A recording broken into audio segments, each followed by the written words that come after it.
ইসমাইল শহীদ রহমতুল্লাহ আলাইহি, উনি আলোচক ছিলেন এবং আলেম ছিলেন দিল্লির। উনি একবার কোন এক মাহফিলে গেছেন বয়ানের জন্য। যাওয়ার পরে ওয়াজ শুরু করছেন। ওয়াজ শেষও হয়ে গেছে, হাজার হাজার মানুষের সামনে ওয়াজ করছেন। ওয়াজ করে উনি বাড়ির দিকে যাচ্ছিলেন। একদম দুর্বল একটা মুরব্বী লাঠি হাতে ভর করে ওনার ওয়াজ শোনার জন্যই রওনা দিছে। উনিও মসজিদ থেকে বেরোচ্ছেন, মুরব্বীর সাথেও দেখা। তাই বৃদ্ধ লোক ওনাকে ডাক দিয়ে বলতেছে, আরে মাওলানা ইসমাইলের ওয়াজ কি শেষ? ইসমাইল শহীদ রহমতুল্লাহ আলাইহি বলতেছে যে মাওলানা ইসমাইলের ওয়াজ কি শেষ? বলে, জি ওয়াজ তো শেষ। কাহা, বহুদূর থেকে ওয়াজটা শোনার জন্য আসছিলাম, আমার ভাগ্যটা খারাপ, ওনার বয়ান শুনতে পারলাম না, জবান থেকে কিছু দামি কথা শুনতে পারলাম না। বৃদ্ধ আফসোস করতেছে। ইসমাইল শহীদ রহমতুল্লাহ আলাইহি বলতেছেন, বৃদ্ধ মুরব্বী, আপনি তো কষ্ট করে আসছেন বহুদূর থেকে। ইসমাইল শহীদ এতক্ষণ যে ওয়াজগুলো করে গেছে, এগুলো যদি আমি আপনাকে শোনায় দেই, আপনি কি শুনবেন? বক্তা নিজেই বলতেছে, কিন্তু মুরব্বী তো আর জানে না এটাই যে বক্তা। মুরব্বী বলতেছে, হ্যাঁ অবশ্যই, আমার তো ইসমাইলকে দরকার নেই। আসসালামু আলাইকুম, হ্যালো বন্ধুরা, কেমন আছেন? আমি সুমন অনলাইন স্বপ্ন থেকে আপনাদের জানাই সাদর আমন্ত্রণ ও অভিনন্দন। যারা যারা আমার ভিডিওটিকে দেখছেন তারা অবশ্যই সাবস্ক্রাইব করে দিবেন, যাতে করে নতুন নতুন ভিডিও আপনাদের কাছে চলে যায়। আর অন্যরা যত এই ইসলামিক ভিডিওগুলো দেখতে পারে তাদেরকে সহযোগিতা করার জন্য আপনারা লাইক এবং কমেন্ট করে দিবেন, যাতে করে আমার ইসলামিক ভিডিও সবার কাছে পৌঁছে যায়। ধন্যবাদ। আমার ইসমাইলের কথা দরকার। কি দরকার? তোমার ইসমাইলকে দরকার নাই, কথা দরকার। এখান থেকে আমাদের শিক্ষণীয় কিছু বিষয় আছে। বর্তমান সময় আমাদের বক্তা পছন্দ না, এটা আমরা শুনি না। এই বক্তা আমার দলের না, এই কারণে তার ওয়াজ শুনবো না। আমাদের হালত হলে এরকম, বক্তা যদি একটু ফেমাস না হয় তাহলে আর ওয়াজ শুনে না। অথচ কত বড় বড় ওলামা ইকরামরা আছে, আলোচনা করতে গেলে মানুষ হয় না। আর যেগুলো মাদ্রাসার বারান্দাতেও পারা দেয় নাই, কৌতুক করার জন্য স্টেজে বসে, তাদের এই ধামাকা জিনিস দেখার জন্য শ্রোতাদের অভাব হয় না। ওই বক্তা যেরকম টাউট, তার শ্রোতাও তেমন টাউট। এখান থেকে শিখেন ভাইরা আমার। ওয়াজ নসিহাত এগুলো জমানোর জিনিস না, জমারও জিনিস না। কোরআন হাদিসের কথা মন থেকে শুনবো, সুর দিলেও শুনবো, না দিলেও, এটাই তো হওয়া উচিত ছিল। কিন্তু আমাদের অবস্থা ভিন্ন। সুর দিলে আসি, না দিলে দুধ তেরো আজকে শুনে, কণ্ঠ ভালো না। গজল গাইলে আসি, নাহলে দুধ তেরো আজকে শুনবে, গজল গাইল না। দলের হইলে আসি, নাহলে দুধ, ও তো অন্য দলের, একটা শুনতাম না, ভালো না। হয় কিনা এগুলা? যদি নিয়ত এরকম হয়, তাহলে এই মাস কিয়ামত পর্যন্ত চললে ওয়াল্লাহি কোনো ফায়দা নেই। ইসমাইল শহীদ রহমতুল্লাহ বলতেছেন, আমি যদি ইসমাইলের কথাগুলো আপনাকে নকল করে শোনাই, তো আপনি শুনবেন কি? মুরব্বী বলতেছেন, অবশ্যই শুনবো, আমার ইসমাইল দরকার না, আমার তার কথা দরকার। তার মানে বোঝা গেল, কথা যেই বলো তারটাই শোনা উচিত। কে বললো দেখার দরকার নাই, কি বললো ওইটা দেখা দরকার। কি বললো এটা দেখা দরকার। কোরআন হাদিস থেকে এলাকার মুয়াজ্জিনও যদি বয়ান শোনায়, শুনবেন। এলাকার ইমাম, ভাই 40 বছর আপনাদের এলাকার ইমাম ঘুষের বিরুদ্ধে বইলা বইলা আপনারা ঘুষ থেকে ফেরোইতে পারলো না, আপনি বক্তা নিয়ে এসে এখন হুজুর ঘুষের বিরুদ্ধে কথা কয়েন না, সুদের বিরুদ্ধে বলেন না। তো 40 বছর একটা ইমাম আপনারা ঠিক করতে পারলো না, আর ঢাকার একটা বক্তা আপনারা 1 ঘন্টায় ঠিক করে দিবে, এত সোজা? এরপরও আমরা কই না, ওই হুজুর একটু বলুন। কেন? তার মানে সে শোনার ইচ্ছা নাই, তার হইলো মাঠ গরম করার ইচ্ছা আর কিছু সার্কাস দেখার ইচ্ছা। হেদায়েত এই কারণেই হয় না। ইসমাইল শহীদ রহমতুল্লাহ আলাইহি মুরব্বীকে ডাকলেন, মসজিদে বসাইলেন। বসানোর পরে এতক্ষণ যতগুলো মানুষের সামনে কথা বলছেন, যতটুকু কথা বলছেন, এই একজন বৃদ্ধ মানুষের সামনে সেম কথাগুলো আবার শুরু থেকে শেষ পর্যন্ত বললেন। জোরে বলেন সুবহানাল্লাহ। এই শেষ পর্যন্ত যখন কথাগুলো বলছেন, তার খাদেম বলতেছে, হুজুর আপনি আপনার সময় নষ্ট করলেন। এই মুরব্বীর এই সময় না দিয়ে অন্য কোনো জায়গায় সময় দিলেও কাজে দিত। ইসমাইল শহীদ রহমতুল্লাহ বলতেছেন, শোনো, 1000 মানুষ 2000 মানুষের সামনে যে কথাগুলো বলছি, মনে হয়েছে আরে বাপরে বাপ, অনেক মানুষ। হুজুরের বয়ানে লক্ষ লক্ষ মানুষ, এই লক্ষ মানুষের কামিয়াবি আমার কাছে নাই। তবে যে বৃদ্ধকে শেষে 1 ঘন্টা শুনাইলাম, এই বৃদ্ধ আমার কালকে নাজাতের উসিলা হবে, এটা আমি নিশ্চিত। কেন? এই বৃদ্ধ আমার কথা শুনতে আসছে, আর হয়তো অন্যরা যারা আসছে তারা তামাশা দেখতে আসছে। আমাদের আকাবির হুজুরগণ এরকমই ছিল। আল্লাহ পাক আমাদেরকেও যেন এরকম হওয়ার তৌফিক দান করেন। রাসূল সাল্লাল্লাহু আলাইহি ওয়াসাল্লাম ওয়াজ বেশি করতেন না। মসজিদে নববী রাসূলের হুজরায় রাসূল বসা থাকতেন, পর্দা লাগানো ছিল। নবী করিম সাল্লাল্লাহু আলাইহি ওয়াসাল্লাম পর্দা সরায় দেখতেন মুসল্লি আসছে কিনা। আম্মা জান আয়েশা নবী তো ঘরে থাকতেন, নবীজি সরায় দেখতেন যে মুসল্লি আসছে কিনা। যখন দেখতেন যে 10-15 জন 20 জন 100 জন লোক জমা হয়ে গেছে, নবী তখন বের হইতেন। বের হয়ে বলতেন, আসছো যে হুজুর একটু নসিহত করেন, ইয়া রাসূলুল্লাহ আমাদেরকে একটু কিছু বলেন, আমরা শুনি। রাসূল ঘন্টার পর ঘন্টা কোনো কথা বলতেন না। মনে করেন একদিন বসছে, নবী করিম সাল্লাল্লাহু আলাইহি ওয়াসাল্লাম বললেন, আখলিস দীনাকা ইয়াকফিকাল আমালুল কলিলাই, তুমি তোমার ঈমানটাকে আগে খাঁটি করো, তোমার দ্বীনটাকে আগে খাঁটি করো। তাহলে ফায়দা কি? এত বেশি ইবাদত দরকার নাই, অল্প করবা, কিন্তু আল্লাহ পাক নাজাত দিয়া জান্নাত দান করবে। বয়ান শেষ, নবীর বয়ান শেষ। কি বয়ান? আমল ঠিক করো, ঈমান ঠিক করো, ইয়াকিন ঠিক করো, ইখলাস ঠিক করো। রাসূলের এক একটা 5 সেকেন্ডের বয়ানে সাহাবা আজমাইন যারা জিন্দেগিকে স্বর্ণের জিন্দেগি বানায় দিয়েছেন এই 5 সেকেন্ডের বয়ানে। আর আমাদের 10 ঘন্টা বয়ান, মাগরিব থেকে রাত 11টা পর্যন্ত, 12টা পর্যন্ত বয়ান। আগের দিন চুরি করছে, পরের দিন করে ডাকাতি। গত রাতে এক এলাকায় মাহফিলে গেছি, নাম বলতেছি। যাওয়ার পথে রাত এই 9:30 10টার দিকে যাচ্ছিলাম। ওই সময় আমাদের চোখের সামনে, আমার গাড়ির সামনে একটা গাড়ি ডাকাতি করে মাত্র গেছে। আমি গাড়ি থেকে, ভাই কি সমস্যা আপনাদের? হুজুর মাত্র ডাকাতি করলো। সবে বরাতের রাত। আপনারা কইছিলেন তখন 10টার দিকে কইছিলেন? অনেকেই মসজিদে ছিলেন, অনেকেই মসজিদে ছিলেন। কেন? একটু ইবাদত বন্দেগী করবো, গুনাহ মাফ করাবো। আর আপনার মতো আমার মতো কিছু মুসলমানের সন্তান এই পবিত্রতম রাত্রিতেও আরেকজনের মাথায় গুলি রেখে তারপরে ধান্দাবাজি আর চান্দাবাজি করে। মানুষ তো দূরের কথা, হায়ওয়ান জানোয়ারের চাইতেও খারাপ।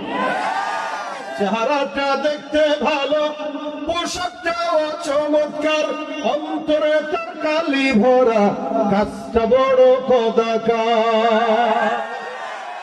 এই মানুষের ভিড়ে আজ আসল মানুষ নাই রে নাই, এই মানুষের ভিড়ে আজ আসল মানুষ নাই রে নাই। মানুষ দেখতে চলো এবার জাদুঘরে যাই সবাই, ঠিক কিনা? রাস্তাঘাটে জানা চলা এই মানুষের ভিড়ে, ওই ভিড়ের মাঝেও আবার কেহ অন্যের পকেট মারে।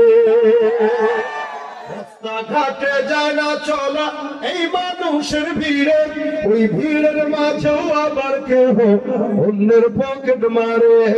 তাকেও যদি মানুষ বলো আমার বলার কিছুই নাই, তাকেও যদি মানুষ বলো আমার বলার কিছুই নাই। মানুষ দেখতে চলো এবার জাদুঘরে যাই সবাই, হায় রে সাধের দুনিয়ায় মানুষ পাওয়া বড় দায়। মানুষ দেখতে চলো এবার জাদুঘরে যাই সবাই। তার মানে ভালো মানুষ কথা কয় না, ভালো মানুষ কথা কয় না, ভালো মানুষ নাই না, কম। কি না থাকলে আপনারা দুনিয়া থাকতে পারতেন? কিছু তো আছে, তবে সংখ্যা বেশি। খারাপের সংখ্যা না ভালো? খারাপের সংখ্যা। আল্লাহ মানুষের মতো মানুষ বানাক, বলে না আমি। রাসূল সাল্লাল্লাহু আলাইহি ওয়াসাল্লাম বলেন, নিজের ঈমান ইখলাস এটাকে ঠিক করো, আল্লাহ পাকের সঙ্গে সম্পর্ক জোড়া দাও। আমাদের নেতাদের সঙ্গে সম্পর্ক ভালো, কিন্তু আল্লাহ পাকের সঙ্গে সম্পর্ক বহুত খারাপ। কি মনে হয় আপনাদের? আল্লাহর সাথে সম্পর্ক করতে যে হবে আমাদের মাথায়ও নাই। এজন্য আল্লাহ থেকে আমরা দূরে সরতেছি, আর চাঁদাবাজ দুর্নীতিবাজ নেতাদের কাছে যাচ্ছি।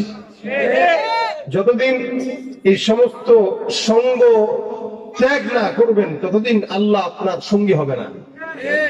দুনিয়ার নেতার সঙ্গী হবেন, বিপদে পড়লে নেতা আপনাকে ভুলে চলে যাবে, দুনিয়ার লিডার আপনাকে রেখে পালিয়ে যাবে, কিন্তু আল্লাহ পাক বান্দাকে একা রেখে পালায় না, পালানোর জায়গাও নাই। কথা কয় না?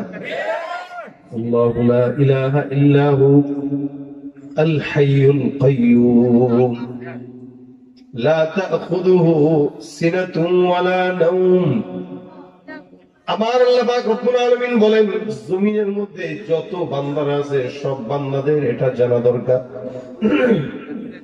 এই আসমানের নিচে জমিনের উপরে যত মানুষ আছে সবার মানুষ আল্লাহ পাক রব্বুল আলামিন সব মানুষের জন্যই তিনি একজন রব।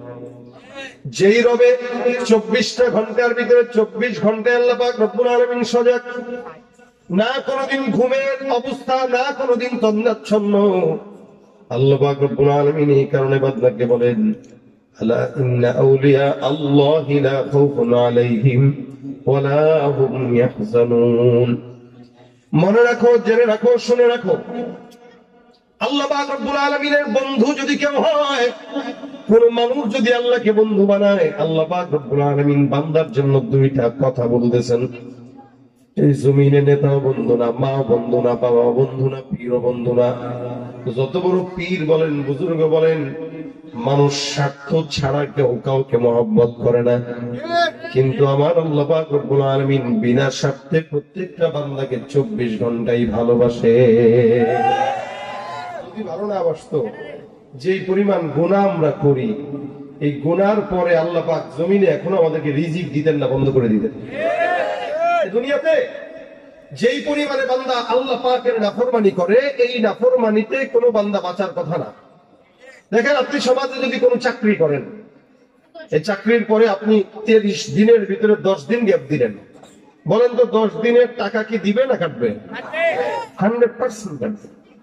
ওদের বাপের চাকরি করলেও বাপে টাকা কাটবে না, এটা নিজাম দুনিয়া। কিন্তু আল্লাহ তো আমাদেরকে কিছু চাকরি দিচ্ছেন। কি চাকরি? নামাজ। মা খালাকতুল জিন্না ওয়াল ইনসা ইল্লা লিয়াবুদুন। আমার আল্লাহ পাক রব্বুল আলামিন বলেন, জমিনের ভিতরে একমাত্র ইনসান আর জিন্নাতকে আমি আল্লাহ পাঠাইলাম ইবাদতের জন্য। 24টা ঘন্টা বান্দা আল্লাহর ইবাদত করবে, ইবাদতের জন্য আল্লাহ পাক রব্বুল আলামিন প্রত্যেকটা ঈমানদার বান্দাকে বানাইলেন। নামাজ এটা ইবাদত, রোজা এটা ইবাদত, যাকাত এটা ইবাদত, হজ এটা ইবাদত, কারো সঙ্গে হাসি মুখে কথা বলাটাও একটা ইবাদত। আমার আল্লাহ পাক রব্বুল আলামিন বলে, বান্দা ইবাদতের জন্য পাঠাইলাম। জমিনের মধ্যে ইবাদতের জন্য আল্লাহ আপনাকে আমাকে পাঠাইলেন, কিন্তু অনেক মানুষ, অধিকাংশ মানুষ ফজরের নামাজ থেকে এসা পর্যন্ত নামাজ আদায় করে না। এই বাংলাদেশে ফজরের নামাজের দিকে তাকাইলে মনে হয় এ দেশের নাস্তিক আর নাস্তিক ভরা। জুমার নামাজের দিকে তাকাইলে মনে হয় সবগুলা হলো ইমানদার। জুমার নামাজে 5 তলা বিল্ডিং ভরে যায় মসজিদ, আর ফজরের নামাজে 5 জন লোকের দেখা মিলে না। আল্লাহ পাক বলেন, ইবাদতের জন্য পাঠাইলাম, কিন্তু নামাজ নাই, রোজা নাই, হজ নাই, যাকাত নাই। দেখবেন সারা বছর পর্দার কোনো খবর নাই, কিন্তু রমজানের সব দোকানগুলোতে পর্দাওয়ালা বান্দাদেরকে দেখা যায়। সারা বছর পর্দাও করে না, কোনো খোঁজ খবর নাই, রমজান আসলেই পর্দা লাগাই দিয়ে ভিতরে সিগারেট টানে, গাঁজা টানে। সেও নিজের মুসলমান দাবি করে, আসলে মুসলমান না ভণ্ড। শয়তানও নিজের মনে করে যে আমার কি অপরাধ, আমি তো ভালোই। একটা বেঈমানও নিজের মুসলমান দাবি করে, ঘুষখোরও মুসলমান দাবি করে, দুর্নীতিবাজও মুসলমান দাবি করে, চান্দাবাজও মুসলমান দাবি করে। আমার তো আমি 80 রাকাত তাহাজ্জুদ পড়ি। দাবি তো করতে সমস্যা নাই, কিন্তু দাবি করলেই মুসলমান হয় না। ومن الناس من يقول آمنا بالله وباليوم الآخر وما هم بمؤمنين। মানুষের ভিতরে একদল থাকবে যারা নিজেরা নিজেদেরকে মুমিন দাবি করবে। আমার আল্লাহ ডাকতে একবার, যতই মুমিন দাবি করুক না কেন, একটাও মুমিন নয়, সব হলো বেঈমান। এই মুসলমান যেই বান্দা নামাজ পড়ে না, তার ঈমানও নাই, নবী বলেন। সুতরাং আল্লাহ পাক চাইলেই তো পারতেন, ফজরের নামাজ পড়বি না তো সকালবেলার খানা বন্ধ করে দিলাম, যা। জোহরের নামাজ না পড়লে দুপুরের খাবার বন্ধ। কিন্তু আল্লাহ পাক রব্বুল আলামিন নামাজ না পড়ার কারণে, রোজা না রাখার কারণে কোন বান্দাটার কোন নিয়ামতকে আল্লাহ পাক কোনদিন বন্ধ করে নাই। আবার আল্লাহ পাক রব্বুল আলামিন কোন বান্দার নিয়ামত বন্ধ করে নাই, রিজিক বন্ধ করে নাই, বাতাস বন্ধ করে নাই। বরঞ্চ আল্লাহ পাক রব্বুল আলামিন বান্দা যতই নাফরমানি করুক না কেন, এই সমাজের মধ্যে সবচেয়ে নাফরমান বান্দারা এই নিয়ামত বেশি পায়। আর ইমানদার বান্দারা দুনিয়ার মধ্যে কষ্ট আর মুসিবতের মধ্যেই থাকে। আপনার টেনশনের কারণ নাই। নবী করিম সাল্লাল্লাহু আলাইহি ওয়াসাল্লাম বলে, একটা গরিব বান্দাকে আল্লাহ পাক রব্বুল আলামিন বড় লোকের 500 বছর আগে জান্নাত দান করে দিবে। দুনিয়া সিজনুল মুমিন ওয়া জান্নাতুল কাফির। রাসূল করিম সাল্লাল্লাহু আলাইহি ওয়াসাল্লাম বলেন, দুনিয়াটা ইমানদারদের জন্য জেলখানা আর বেঈমানদের জন্য বালাখানা। আমরা কি ইমানদার না বেঈমান? বলেন না। ইমানদার দাবি করছি, আল্লাহ পাক বানায় দেখ, বলেন আমিন। যদি দাবি করছি, তা ইমানদার যদি দাবিও করি তাও আলহামদুলিল্লাহ, এটা তো অনেক বড় বিষয়। আল্লাহ পাক যেন খাঁটি বানায় দেয়। এখন বলেন, ইমানদার যদি দাবি করি, মুসিবত তো আসবে, নিয়ামত কম থাকতেও পারে, কিন্তু তার মানে কি? আল্লাহ পাক রব্বুল আলামিনের রাসূল বলেন, টেনশন করো না, ইমানদারদেরকে আল্লাহ একটু মুসিবতেই ফেলায়। আর বেঈমানরা নামাজ না পড়লেও আল্লাহ তাদেরকে রিজিকের অভাব দেয় না। ওখানে ক্ষমতা, ওখানে রিজিক, ওখানে মেল, ওখানে ফ্যাক্টরি, এখানে গাড়ি, ওখানে 10তলা বিল্ডিং। আপনি তার জিনিস দেখে আফসোস করেন না যে আরে তারে দিল, আমার দিল না। আপনাকে জান্নাতে যেটা দিবে ওটা কোনোদিন শেষ করতে পারবেন না। আর তার সমস্ত নিয়ামত পাওয়ার পরে যদি জাহান্নামে যায়, তার মতো কপাল পোড়া আর কেউ নেই। এটা তো সত্য, কি বলেন? আল্লাহ পাক রব্বুল আলামিন বলে, এই কারণে আল্লাহকে বন্ধু বানাও। আলা ইন্না আউলিয়া আল্লাহি লা খাউফুন আলাইহিম ওয়া লা হুম ইয়াহজানুন। যারা আমার মাওলাকে বন্ধু বানায়, আমি আল্লাহ পাক রব্বুল আলামিন বললাম তাদের দুইটা জিনিস। এক নাম্বার, তাদের দুনিয়াতে কোনো টেনশন নাই, ভয় নাই। এই জমিনে চলার জন্য কোনো ভয় থাকবে না। আর আখিরাতে যাওয়ার পরে জাহান্নামের যত কোনো পেরেশানি থাকবে না। দুনিয়াতেও ভয় নাই, আখিরাতেও পেরেশানি নাই, টেনশন নাই। আর এদের গুণ হলো আল্লাযীনা আমানু ওয়া কানু ইয়াত্তাকুন। যারা আল্লাহর ওলি হয়, বুজুর্গ হয়, ঈমানদার হয়, আল্লাহ পাক রব্বুল আলামিন বলেন তাদের গুণ থাকবে, তারা ঈমানদার, তারা মুত্তাকি। ঈমানদার আর মুত্তাকি, তারা আল্লাহকে বিশ্বাস করে, আবার তাকওয়াও তাদের অন্তরে আছে। অযথা আল্লাহ পাক কাউরে বন্ধু হিসেবে গ্রহণ করে না। আল্লাহ পাক বলে, বান্দা তুমি আমাকে ডাকবা, ফাদকুরুনি আযকুরুকুম ওয়াশকুরুলি ওয়া লা তাকফুরুন। তুমি বান্দা আমাকে স্মরণ করো, আমি আল্লাহ তোমাকে স্মরণ করব। তুমি 1 বিঘা আগাবা, আমি আল্লাহ 1 হাত আগাবো। তুমি হেঁটে হেঁটে আগাবা, আমি আল্লাহ তোমার দিকে দৌড়ায় দৌড়ায় আগাবো। সুবহানাল্লাহ। কথাগুলো করছেন কি, বলছেন কে? আল্লাহ। আমার আল্লাহ পাক রব্বুল আলামিনের হাবিব মুহাম্মদুর রাসূলুল্লাহ সাল্লাল্লাহু আলাইহি ওয়াসাল্লাম আল্লাহর বন্ধু। সমস্ত নবীরা আল্লাহর বন্ধু, যার কারণে তাদের দুনিয়াতেও টেনশন ছিল না, আখিরাতেও টেনশন নাই। সাহাবা আজমাইনরা আল্লাহর বন্ধু। এ মুসলমান, জমিনের ভিতরে যারাই আল্লাহকে বন্ধু বানায়, আল্লাহ পাক তাদের সঙ্গী হয়ে যায়।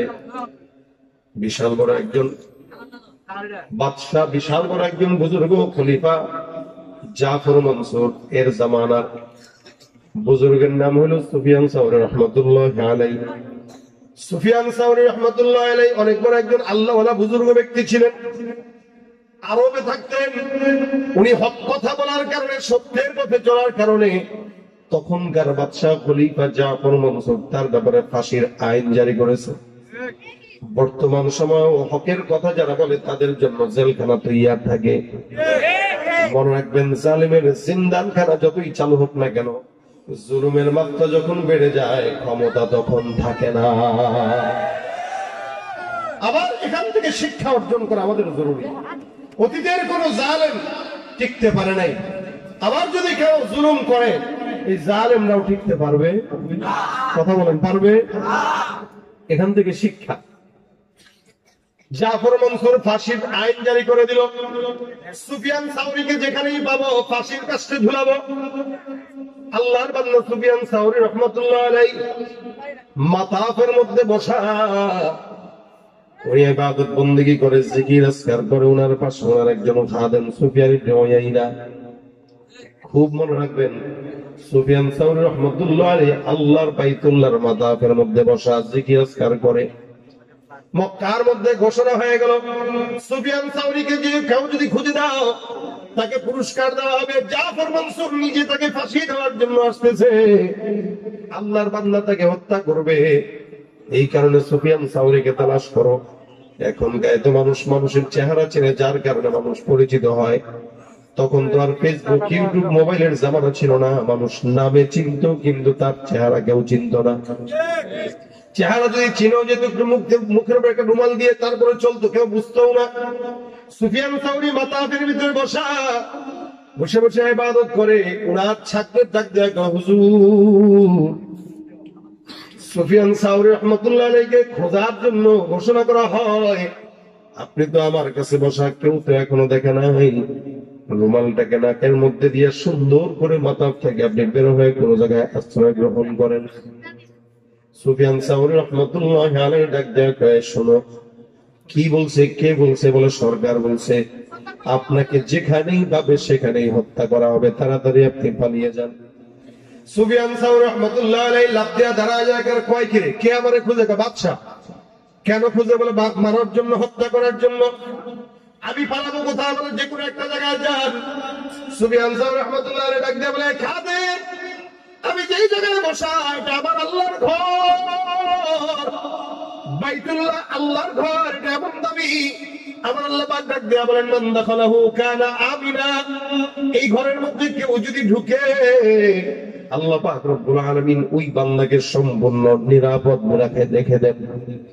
আল্লাহ বলেছেন, মান দাখালাহু কানা আমিনা, এই বান্দা যেখানে ঢুকলো ওই বান্দাটা সম্পূর্ণ নিরাপদ। সুবহানাল্লাহ। বাইতুল্লাহ কোনো বান্দা ঢুকলো মানে নিরাপদ। এখানে হারাম কেন বলা হয়? এই হারামটা এই কারণে যে এখানে কোনো নিষিদ্ধ কাজ করা যাবে না। মারামারি করা হারাম, গুনাহ করা হারাম, অন্যায় কাজ করা হারাম। আল্লাহর কাছে পবিত্র জায়গা, এই কারণে এই জায়গায় বাইতুল্লাহর ভিতরে কোনো বান্দা অন্যায় করে না, মারামারি হানাহানি করে না, কোন পশুকে কষ্ট দেওয়া হারাম। সুফিয়ান সাউরী রাহমাতুল্লাহ আলাইহি লাফ দিয়া কয়, আমি আমার মাওলার ঘরে বসা, তুমি আমাকে বলতেছো আল্লাহর ঘর বাইতুল্লাহ থেকে পালায়া আরেক জায়গায় যাব? তার মানে সরকারের দৃষ্টি থেকে বের হয়ে এলাকার জনগণের সামনে পৌঁছবো, এটা কখনো নিরাপদ নয়। বাইতুল্লাহ আমার আল্লাহর ঘর, আমার মাওলার ঘরে যতক্ষণ আমি থাকবো এটা আমার জন্য নিরাপদের জায়গা। সুফিয়ান সাউরী রাহমাতুল্লাহ আলাইহি লাফ দিয়ে দাঁড়া যায়, মুলতাজামের সামনে দাঁড়ায়, হাত দুটো দিয়ে কয়, উঠা কয়, আল্লাহ, আমি তোমার বান্দা, তোমার গোলাম, বাইতুল্লাহর ভিতরে আছি, মুলতাজামের মধ্যে দাঁড়ায়া তোমার সামনে বলতেছি, মালিক, এই জায়গায় তুমি আর আমি, কেউ তো এখানে নাই। খলিফা জাফর মনসুর আমার দূর থেকে হত্যা করার জন্য এই জায়গায় আসতেছে। ওই আল্লাহর বান্দা যদি মক্কায় ঢুকে, আল্লাহ তুমি আমার কথা শুনো, মালিকের সঙ্গে হাতটা উঠে ডাক দেয়া, আল্লাহ তুমি আমার কথা শুনবা, এতদিন আমি তোমার কথা শুনছি। যেই বেঈমানটা আমাকে মারার জন্য আসতেছে, আমি সুফিয়ান বলতেছি, ওই বেঈমানটা যদি মক্কার জমিনের মধ্যে ঢুকে, আজকে থেকে তুমি মাওলার সঙ্গে আমি সুফিয়ান সাউরীর আর কোন সম্পর্ক থাকবে না। আল্লাহু আকবার। আল্লাহর কাছে কথা বলতেছে, এই কথা আল্লাহকে বলতেছে। ওই বান্দা যদি এই জায়গায় ঢুকে, তোমার সঙ্গে আমার কোনো কথা নাই। পাশ থেকে খাদেম ডাক দিয়ে বলে, হুজুর, বুঝলাম না, আপনার সঙ্গে আল্লাহর সম্পর্ক থাকলেও কি না থাকলেও কি, লস তো আপনার। আল্লাহ পাকের তো কোনো যায় আসে না। আল্লাহ পাক রব্বুল আলামিনের বান্দা ডাক দেয়া কয়, হে মুসলমান, খুব ভালো করে বুঝবেন। সুফিয়ান সাউরী রাহমাতুল্লাহ আলাইহি ডাক দেয়া কয়, হে বান্দা, আমি যেই জায়গাটা আছি এই জায়গাটা আমার মাওলার ঘর, আমি যার গোলামি করি তার ঘরেই থাকি। আমার গোলাম, আমি তার গোলাম, সে আমার মুনিব। আমার মাওলা পাক রব্বুল আলামিনের ইবাদত করি, গোলামি করি। আল্লাহ পাক রব্বুল আলামিন বলে, কেউ যখন আমার গোলামি করে, কুনতু সামাউল্লাযী ইয়াসমাউ বিহা ওয়া বাসরুহুল্লাযী ইউবসিরু বিহা ওয়া রাজলুহুল্লাযী ইয়ামশি বিহা ওয়া ইয়াদুহুল্লাযী ইয়াবতিশু বিহা। বান্দা যখন আমার গোলাম হয়ে যায়, আবার আল্লাহ ডাক দিয়া কয়, বান্দার হাত তখন বান্দার থাকে না, বান্দার পাও তখন বান্দার থাকে না, বান্দার চোখ তখন বান্দার থাকে না, বান্দার কান আর বান্দার নাক তখন বান্দার থাকে না। আমি আল্লাহ কুদরতি ভাবে বান্দার শরীরের সঙ্গে আমি আল্লাহ পাক মিলে যাই। সুবহানাল্লাহ। এ ভাইরা, আমার আল্লাহ পাক রব্বুল আলামিন বান্দার সঙ্গে এমন বন্ধুত্ব গ্রহণ করে। আল্লাহ পাক ডাক দিয়া কয়, বান্দা, আমার জন্য যখন পাগল হয়, আমি আল্লাহ বান্দার জন্য পাগল হই। এ মুসলমান, আল্লাহ রব্বুল আলামিনের বান্দা সুফিয়ান সাউরি ডাক দেয়া কয়, এই বান্দা, আমি আমার মাওলার গোলামি করি, এত বছর পর্যন্ত মাওলাকে ডাক দেই, আজকে বিপদে পড়ে সেই মাওলাই যদি আমার কথা না শোনে, তাহলে কেন তার গোলামি করব? আল্লাহর কাছে ডাক দেয়া, আল্লাহ, ওই বেঈমান যদি মক্কার মধ্যে ঢুকে, আজকে থেকে তোমার সঙ্গে আমার সম্পর্ক শেষ। তুমি তাড়াতাড়ি তাকে ওই জায়গায় যে কোনো একটা বন্দোবস্ত করে দাও। আল্লাহ পাক রব্বুল আলামিনের সঙ্গে বারবার মুনাজাত দিয়ে হাতটা মুলতাজিমে উঠায় রাখছে। নবী করিম সাল্লাল্লাহু আলাইহি ওয়াসাল্লাম বলেন, কোন বান্দা যখন মুলতাজিমের মধ্যে দাঁড়ায় আল্লাহর দরবারে দোয়া করে, আমার আল্লাহ পাক রব্বুল আলামিন ওই বান্দার যত মনের সকল আশা আছে, সব আশাগুলো আল্লাহ পাক রব্বুল আলামিন পূরণ করে দেয়। এটা দোয়া কবুলের জায়গা মুলতাজিম। সুফিয়ান সাউরি বারবার দোয়া করে, আল্লাহ বুঝে নিও, তোমার থেকে তোমার সঙ্গে কিন্তু সম্পর্ক নষ্ট হয়ে যাবে। আল্লাহ পাক রব্বুল আলামিনের বান্দা দোয়া করতেছে, আমার মাওলার কাছে এই বান্দাগুলোর কত দাম। সুফিয়ান সাউরি হাতটা উঠায় রাখছে। হঠাৎ করে কোন জায়গা থেকে দূর থেকে একটা ঘোষণা মক্কার মানুষদের কানের মধ্যে বসতো, এই একটু আগে খলিফা জাফর মনসুর ঘোড়ার পিঠ থেকে পড়ে ঘোড়ার পায়ের নিচে পদদলিত হয়ে জমিন থেকে বিদায় হয়ে গেছে। সুবহানাল্লাহ। সুফিয়ান সাউরি রাহমাতুল্লাহ আলাইহি আল্লাহর আল্লাহ, তুমি আমার কথা শুনছো, আমি তোমার প্রতি আমার প্রেম আরো দ্বিগুণ বেশি বেড়ে গেল। মানে আরে বিপদে যেই বান্দাকে আল্লাহ পাক সাহায্য করে, এটাই তো সেই মালিকের পরিচয়। কর্মীরা বিপদে পড়ছে, নেতায় পালায় গেছে, এটার নাম বন্ধু না, এটার নাম কি না? দলের লোকেরা রাগ করেন না, কারণ এটাই বাস্তবতা। আপনি যেই দল ক্ষমতায় আসুক, যে কোনো দলের গোলামি করবেন, কোন ফায়দা নেই। দুনিয়াতে যতদিন তার স্বার্থ থাকবে, ততদিন আপনাকে বলবে, স্বার্থ নাই আপনাকে বলবে না। এজন্য দুনিয়ার মানুষের পিছনে গোলামি করে সম্পর্ক নষ্ট করা দরকার নাই। আল্লাহর সঙ্গে সম্পর্ক তৈরি করেন। বিপদে কেউ না দেখলেও দেখবেন কে? শিশুকালে মায়ের দুধে বাঁচাও খোদা প্রাণ, মায়ের স্নেহে বেড়ে উঠি তোমার অবদান, বন্ধু হয়ে ভালোবাসা, বন্ধু হয়ে ভালোবাসা ছড়াও জগতময়, তোমার মতো প্রিয় বন্ধু যার হৃদয়ে রয়, তার কি আর থাকতে পারে, তার কি আর থাকতে পারে চিন্তা মৃত্যুর ভয়, তোমার মতো প্রিয় বন্ধু যার হৃদয়ে রয়। কে? জোরে জোরে কে? আল্লাহ। ইন্না আউলিয়া আল্লাহ, যারা রাখো আল্লাহকে বন্ধু বানায় যারা, তাদের লা খাউফুন আলাইহিম আই ফিদ দুনিয়া, এদের দুনিয়াতে কোনো ভয় নাই, ওয়ালা হুম ইয়াহজানুন আই ফিল আখিরা, আখিরাতে জাহান্নাম পাওয়ার কোনো টেনশন থাকবে না। এই জন্য যুবকেরা নিজের কোন মা বাবা বন্ধু বান্ধবদেরকে খাঁটি বন্ধু না বানায়, বন্ধু হবে কাকে? কাকে বানাবেন? ইব্রাহিম খলিলুল্লাহ আল্লাহর বন্ধু ছিল, খলিলুল্লাহ যার কারণে নাম খলিল। আমার আল্লাহ পাক ইব্রাহিম পয়গম্বরকে বন্ধু বানাইছেন, যার কারণে খলিলুল্লাহ। ইব্রাহিম নবী এত আল্লাহ পাকের বন্ধু, একদিন বিশাল বড় একটা মরুভূমিতে ছাগল চড়ানোর জন্য ইব্রাহিম নবী গেলেন। ছাগল চড়াইতেছেন, হঠাৎ করে কানের মধ্যে একটা আওয়াজ আসলো। কোন একটা বান্দা দূর থেকে একটা কবিতা পাঠ করে, সুবহানাল মুলকি ওয়াল মালাকুতি সুবহানাল ইজ্জতি ওয়াল আযমাতি ওয়াল হাইবাতি ওয়াল কুদরতি ওয়াল কিবরিয়া। এমন চমৎকার একটা কবিতার আওয়াজ ইব্রাহিম পয়গম্বরের কানে গেল। ইব্রাহিম নবী পাগল হয়ে গেছে, কি ব্যাপার, কোন জায়গা থেকে এত মজার কণ্ঠের আওয়াজ আমার কাছে আসলো? খোঁজার জন্য ইব্রাহিম নবী বারবার এদিকে যায় সেদিকে যায়, যেতে যেতে যেতে যেতে তাকায় দেখে একটা গাছের নিচে চমৎকার সুদর্শন একজন যুবক বসা। এই যুবকটা গাছের নিচে বসে বসে মনের অজান্তে করুণ সুরে আল্লাহ পাক রব্বুল আলামিনের নামের গান গাইতেছে। ইব্রাহিম নবী পাশে যায় বলে, ও ভাই তুমি কে, তোমাকে চিনি না, তবে যেই গজলটা গাচ্ছ, যে কবিতাটা পড়তেছো, এই কবিতাটা আমার বড় পছন্দ হইল, দয়া করে আল্লাহর নামের কবিতাটা আমাকে আরেকবারের জন্য তুমি শোনায়া দাও। আমার ইব্রাহিম নবী তার কাছে যা অনুরোধ করলেন, কিন্তু লোকটা বলে না, না আমি আমার আল্লাহর নামের কবিতাগুলো মনের সুখে আমি লিখি, এটা আমার অভ্যাস, কিন্তু আমি এটা কাউরে মাগনা শোনাই না, টাকা দিলে শোনাই। কি দিলে শোনাই? টাকা দিলে শোনাই। গজল শুনতে চাইলে টাকাটা দিয়ে শুনে। অসুস্থ মানুষ কষ্ট করে কথা কইতেছে আপনাদের সামনে, ফ্রি ফ্রি বেশি শোনানো ঠিক না, নাকি? কথা কয় না, টাকা দিয়ে শুনেন, আলাদা দিয়ে না এখন, তাহলে আর একটা গাবো। ইব্রাহিম নবী বলতেছেন, কিরে ভাই, আল্লাহর নামের গজল শোনাইবা, কবিতা শোনাইবা, টাকা লাগবে? ফ্রি জিনিসের মূল্য থাকে না, টাকা দিয়ে শুনলে মূল্য থাকে, টাকা দেন শোনাও। ইব্রাহিম নবী আবার বলতেছেন, ভাই প্লিজ, আমি তো বুঝছো তো, ছাগল টাগল নিয়ে আসছি, রাখাল মানুষ, একবার শোনাও।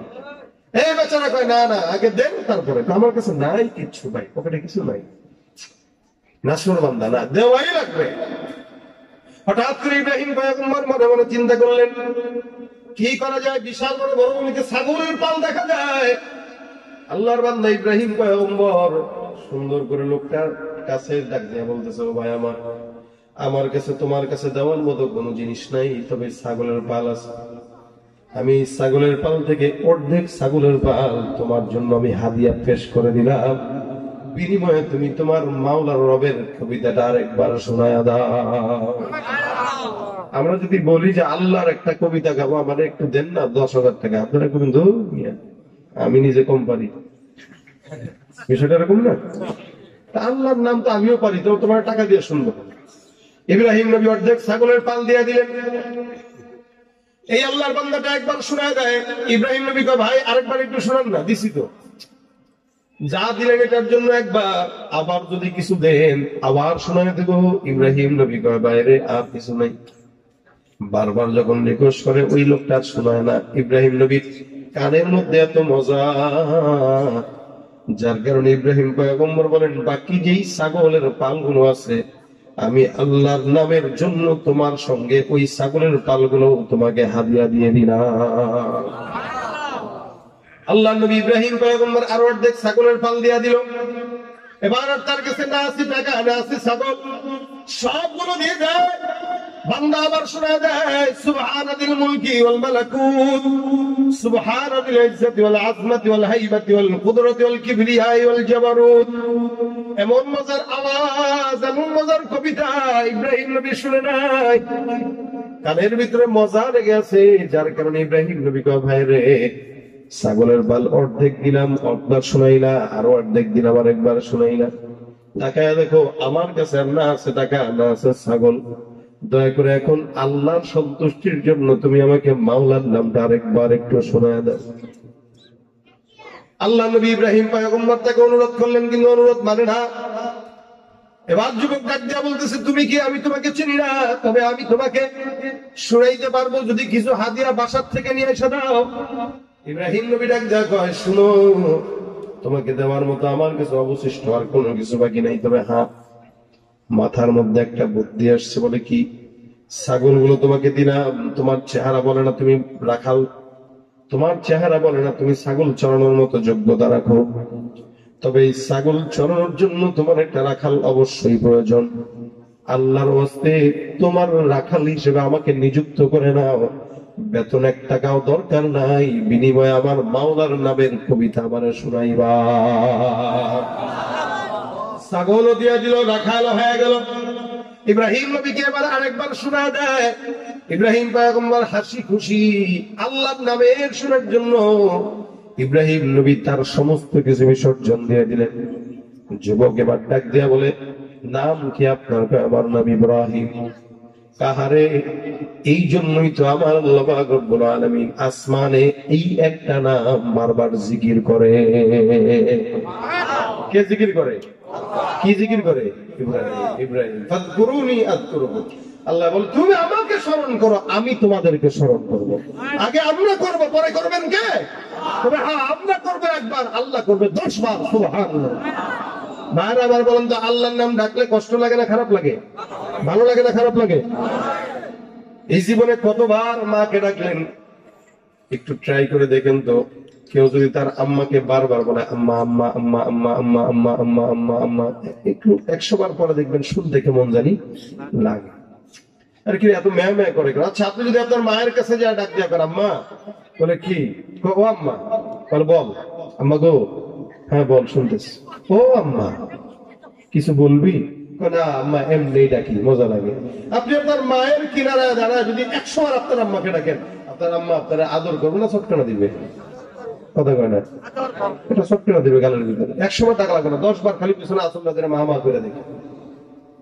তার মানে মাকেও যদি বেশি রাখেন মা বেজার হয়।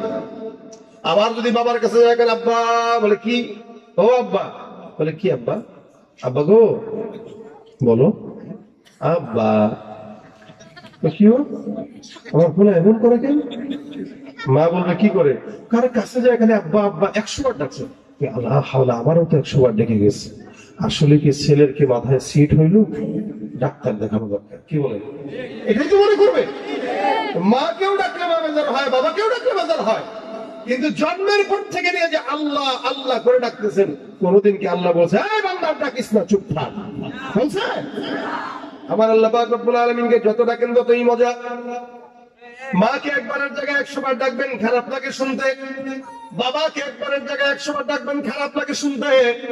কিন্তু কেউ যদি তার আল্লাহকে ডাকে আল্লাহ আল্লাহ আল্লাহ, জন্মের পর থেকে নিয়ে ডাকা শুরু করছে, 80 বছর পর্যন্ত ডাকলো, এরপরও কোনদিন একটা বারের জন্য আমার মাওলার নাম পূরণ লাগে না, ঠিক কিনা?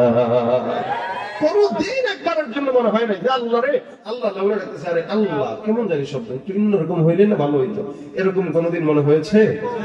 বরং যত ডাকেন তত জিহ্বায় মজা, অন্তরেও মজা, ঠিক কিনা? ডাকবো কাকে? কাকে?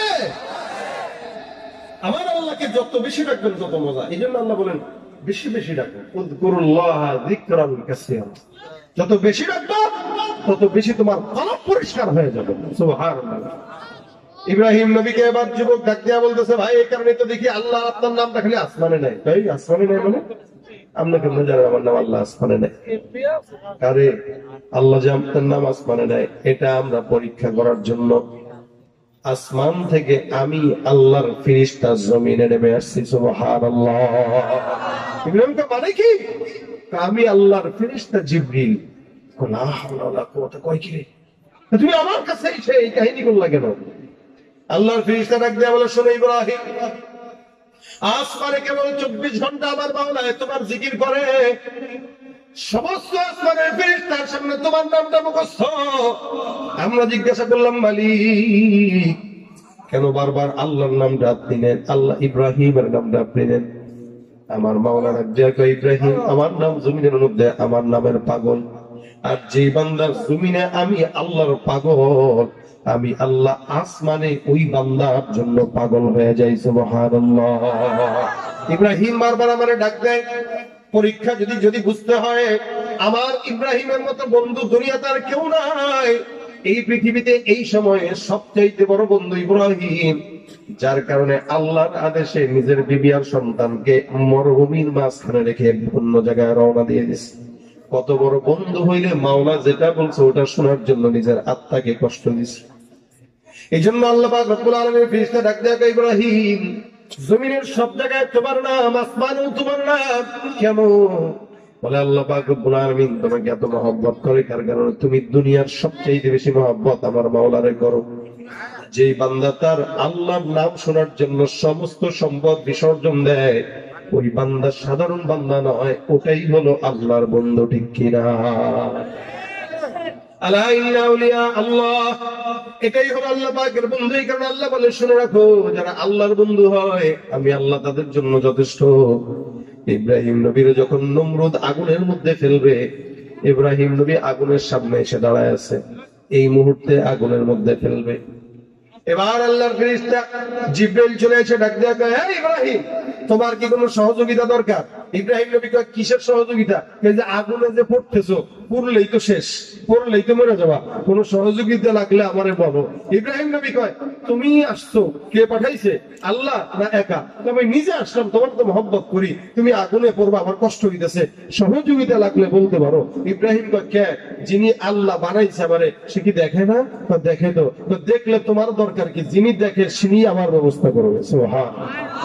আগুনে পড়তেছে একটা বান্দা, ওই মুহূর্তে বলতেছে, আরে আমার মাল আমার জন্য যথেষ্ট, তোমার মতো ফেরেশতার কোন সহযোগিতা আমার দরকার নেই। আমরা হইলে বাপ ডাকতেও রাজি হয়ে যায়, আব্বা আব্বা আব্বা, আমার আব্বা, একবার ওখানে আব্বা, একবার এখানে আব্বা। বাপ বেশি হইলে জন্মের সমস্যা থাকে, কথা কয় না? বাপ বেশি হইলে জন্মের সমস্যা থাকে, এই কারণে বাপ বেশি বানায়। ইব্রাহিম নবী ডাক দেয়া কাজে আজা ভাগ, মাওলানা কইস আমি ইব্রাহিম আগুনে বসা তার অপেক্ষায় থাকবো। সুবহানাল্লাহ। তুমি জিবরাইল কি করবা? যেই বান্দার দায়িত্ব আল্লাহ নিয়ে নেয়, ওই বান্দার বিপদে কি হবে না হবে এটা আল্লাহ বুঝবে।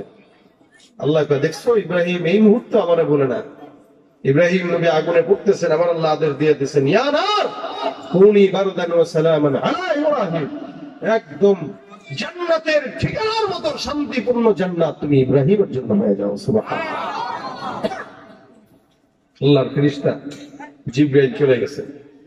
ইব্রাহিম যতদিন আগুনে ছিলেন, আগুন থেকে বের হইলেন, যখন নাকি ইব্রাহিমের বাবা ইব্রাহিমকে জিজ্ঞাসা দেখলো, আর অবাক হয়ে গেল, কিরে আগুনে ফেললাম মারার জন্য, এরপর আবার এখানে বেঁচে আসছে। কিরে আগুনে কেমন দিন কাটছে? আমার এই দুনিয়াতে সবচাইতে সুন্দর সময় এই যতদিন আগুনের গণ্ডিতে ছিলাম, এই অগ্নিকুণ্ডেতে আমার দিন সবচাইতে উত্তম আর সুন্দর ছিল। সুবহানাল্লাহ। ইব্রাহিমের বাবা আজর কয়, আরে তোর রবের মতো কুদরতরা রব আমি আমার জিন্দেগিতে দেখি নাই। ইব্রাহিম নবী কয়, যদি না দেখো তাহলে তো সেই রবের গোলামি করা দরকার, ঠিক কিনা বলেন? আল্লাহ কয়, আল্লাযীনা আমানু ওয়া কানু ইয়াত্তাকুন।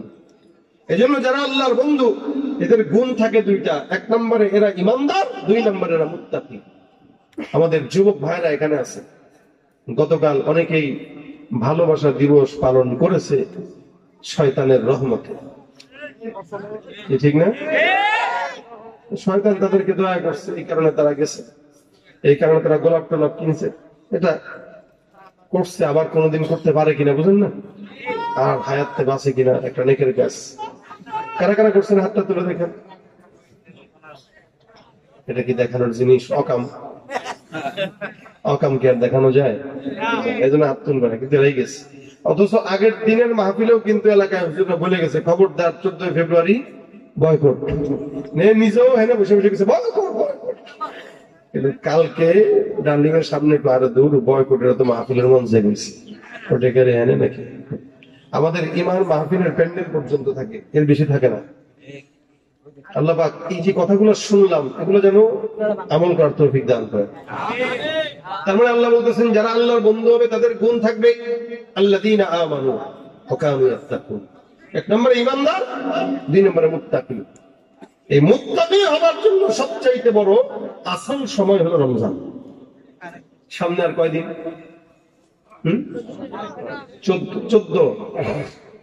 14 বা 15 দিন সর্বোচ্চ। 14-15 দিন পরে মুত্তাকি হবার মৌসুম আসতেছে। কতটুকু মুত্তাকি হইতে পারছি বা পারবো, নিজেকে নিজে প্রশ্ন করবে। রমজান আসলে আমাদের দেশে একদল বেহায়ারা আছে, যারা রোজার মাসেও রোজা রাখে না, বয়স 35-40, চায়ের দোকানে বসে বসে জিলাপি খায়, রুটি খায়, কলা খায়, চা খায়, বিস্কুট খায়। আগে দেখতাম পোস্টার ছাপায় দিত, রমজানের পবিত্রতা রক্ষা করুন, দিনের বেলা পানাহার বন্ধ করুন। এখন আর এগুলো দেখি না, এখন এগুলো দেখা যায় না। তবে এলাকার যুবকরা যদি একটু সোচ্চার হয়, আজকের এই পিকনিক যুব সমাজ আদর্শ ইসলামী সংগঠন, আপনারা দেখতে পাচ্ছেন সব এক কালারের পাঞ্জাবি পরে আছে এবং রশি একটা লাগার আছে, স্বেচ্ছাসেবকের কাঠ। আল্লাহ প্রত্যেকটা যুবককে যেন দিনদার বানায়, চুল চুল যেন এলোমেলো আর না রাখে, দোয়া করে। এলোমেলো চুল রাখে, এলোমেলো চুল, সাইডে ছোট উপরে বড়, আদর্শ ইসলামী সংগঠনের ছেলেদের কাজ হলো আদর্শবান ভাবে চলা, ঠিক আছে না? এই যুবকদের কাজ কি শুধু মাহফিল করা? আরো কিছু কাজ আছে, সমাজ সেবামূলক যে কাজগুলো, এগুলো এদের করার দরকার। আমার দিল বলে এই প্রত্যেকটা যুবক যদি একসঙ্গে হয়ে যায়, লাঠি নিয়ে যদি খালি রমজান মাসে দাঁড়ায় যায়, যে দেখি কোন দোকানে পর্দা ঝুলে, ওই পর্দা ফুটা করে দিবেন একদম। মারামারি দরকার নাই, কারণ কিছু কিছু জিনিস আমাদের অনেক বেশি বাড়াবাড়ি হয়ে যায়। যেমন গতকালও দেখছি ফুলের দোকানে যে আক্রমণ করছে একদল, এগুলো দেশের জন্য ক্ষতিকর, অনেক সময় ইসলামের জন্য ক্ষতিকর। আবেগ দিয়া এত চলা যায় না, কিছুটা বিবেক রাখা লাগে, তাই না? একটা ফুলের দোকান সারা বছরই ফুল বেছে, 14 ফেব্রুয়ারির দিন আপনি কেন ভাঙবেন? আপনার বলার দায়িত্ব, রুখে দেওয়ার দায়িত্ব, কিন্তু কাউকে আঘাত দিয়া উৎখাত করার দায়িত্ব আপনার না। যেহেতু দেশ আছে, রাষ্ট্র আছে, সরকার আছে, প্রশাসন আছে, এজন্য আমরা সর্বোচ্চ কি করতে পারি?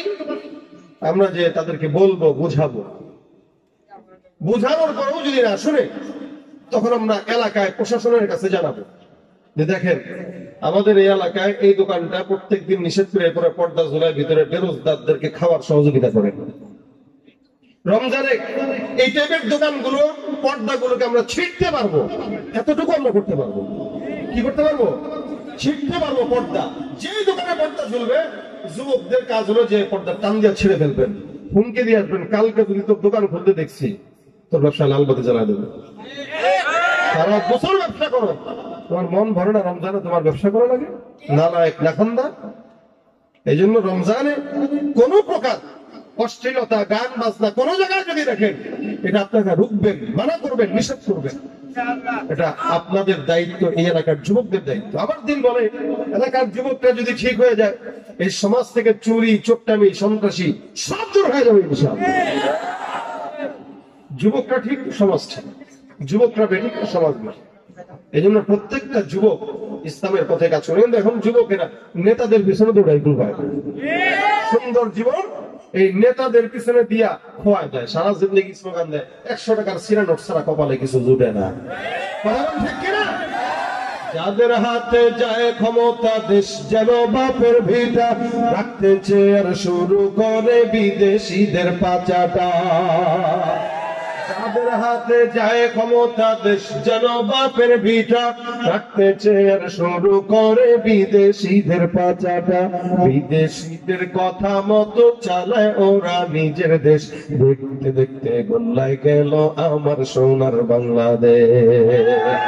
আমার সঙ্গে দেখতে দেখতে গোল্লায় গেল,